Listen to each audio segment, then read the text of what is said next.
テスラ株は先週297ドル38セントまで下げた後、7月31日の通常取引を311ドル21セントで終えました。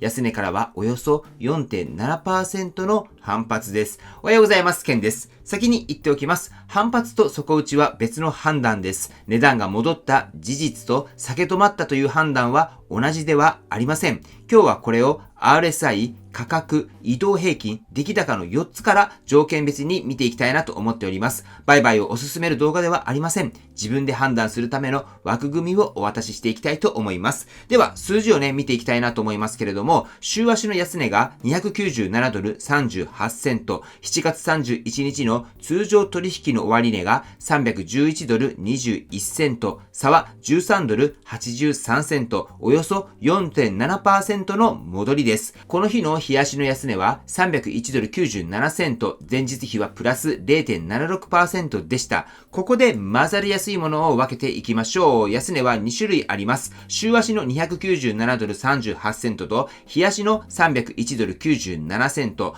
今日は安値からの反発というのは前者です。もう一つ、チャートのアフター309ドル60セント前後は時間外の価格で、通常取引の終値は311ドル21セント。ここも混ぜないようにしておきましょう。では反発の中身から見ていきたいと思いますけれども、まずは RSI から見ていきます。値動きの勢いを0から100にしたもので、30を下回ると売られすぎ、70以上で買われすぎというのが目安です。7月31日時点で、日足の RSI が 31.7、4時間足の RSI が 30.84、どちらも30を割り込んだ後に30台へ戻してきているんです。特に4時間足は7月下旬に20付近まで沈んでいました。深い売られすぎから戻ってきた形となっています。売られすぎの解消、これが反発を期待する側の一番の根拠です。ただ、ここで止めると判断を間違えます。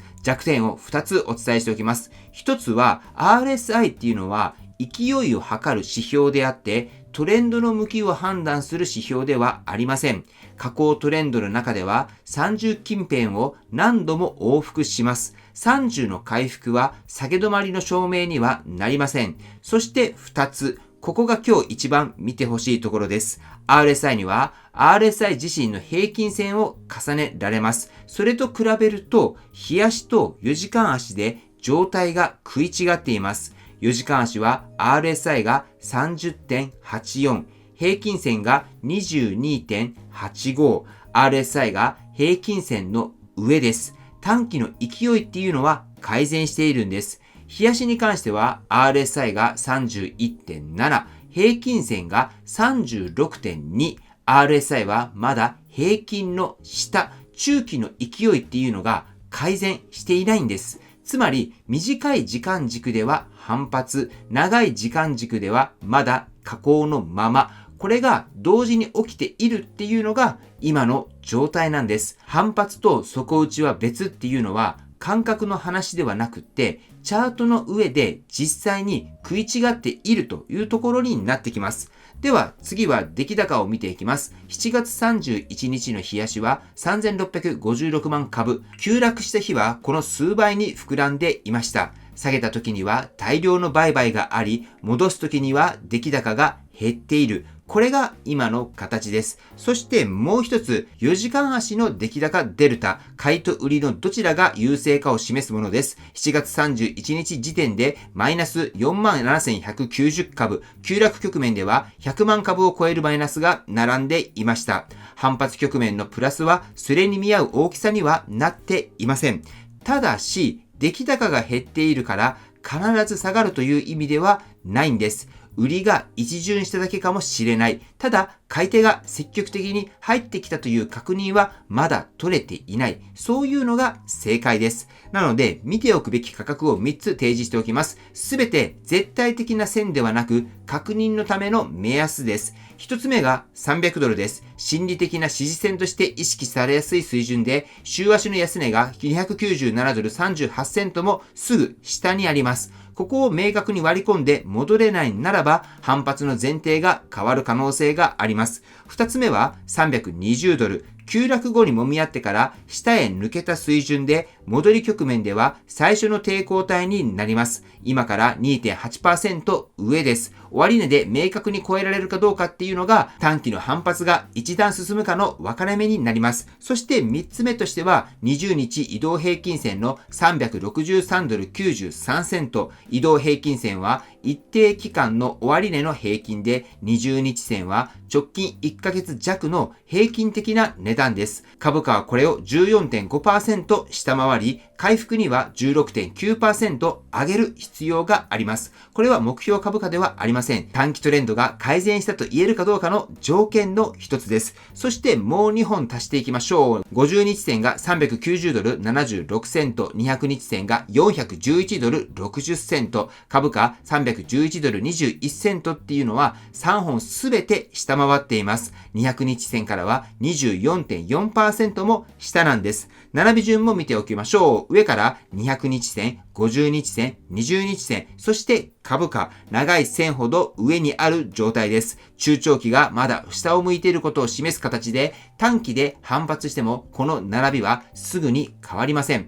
だから今回の反発っていうのは下降トレンドの中の戻りとして見ておくのが整合的なんです。断定ではなく、何が確認できたらどう見るのかっていうことで整理をすることが大切になっていきます。強気に傾く条件としては、320ドルを終値で明確に超えて出来高が伴うこと、日足の RSI が平均線を上抜けること、その上で20日線に接近すること、中立の条件としては300ドルから320ドルで揉み合いが続き、出来高も落ち着いたまま、方向はまだ決まってはいません。弱気に傾く条件としては、300ドルを終値で割り込んで戻せないこと、特に週足の安値の297ドル38セントを下回る場合、この時、出来高が増えるならば、売りが再開したと見る材料にもなってきます。ということで、今週の確認項目としては5つ挙げられると思います。320ドルを終値で超えられるのかどうか、300ドルを終値で守れるのか、日足の RSI が平均線を上抜けるのか、上げる日の出来高が急落時に見合う大きさになるのか、そして20日線との距離が縮まるのか、ここを確認事項として見ていけばいいんじゃないかなと思います。はい、ということで最後に整理しておきましょう。チャートの事実です。週足安値の297ドル38セント、通常取引終値311ドル21セント、約 4.7% の反発、日足の RSI が 31.7、4時間足の RSI が 30.84、20日線が363.93、50日線が 390.76、200日線が 411.6 で、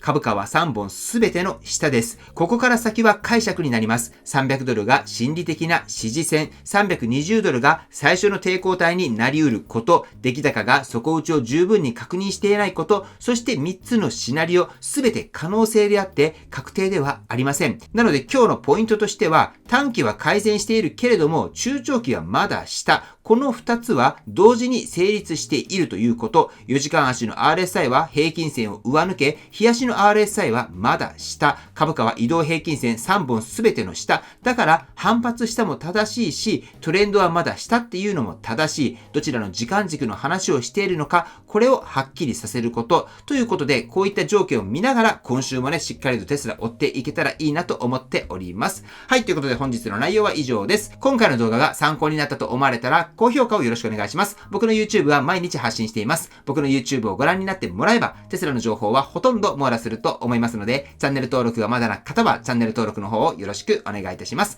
では今日もご視聴していただきありがとうございます。テスラのある生活を楽しんでいきましょう。ではまた。追伸です。テスラオーナーの方、そしてこれからテスラを買おうかなと思われている方、自動車保険をどうしたらいいのか悩んでいませんか？テスラは輸入車なので修理とかなったら保険料も高くなってしまいますし、保険をどうするのかっていうのはテスラオーナーにとっては結構大きな悩みなんですよね。でもそんな方におすすめしたいのがアークエイドっていうテスラ専用の保険サービスです。僕自身もアークエイドさんに入っていてかなりねお世話になっております。ただアークエイドさんが安いかどうかっていうのは別物で、保険っていうのは自分のプランに合ったものを作っていく。安ければいい、高ければ悪いというもんではないんです。なので、まずはそのあたりですね、しっかりと認識して、自分に合う保険をプランするっていうのが非常に重要になってくるんです。アークエイドの社長はお二人ともテスラオーナーですし、テスラのことも熟知していますので、自分がどういった保険が合うのかっていうのを、まずはね、相談されるっていうのがいいんではないかなと思います。ぜひ保険で悩まれている方、アークエイドさんと一度お話をするっていうのは結構いいと思いますので、ぜひね、アークエイドさんと一度お話をされてみてください。アークエイドさんのリンクに関しては概要欄に置いていますので、そちらの方からお問い合わせの方よろしくお願いいたします。はい、ということで本日も最後までご視聴していただきありがとうございます。素敵な一日をお過ごしください。ではまた。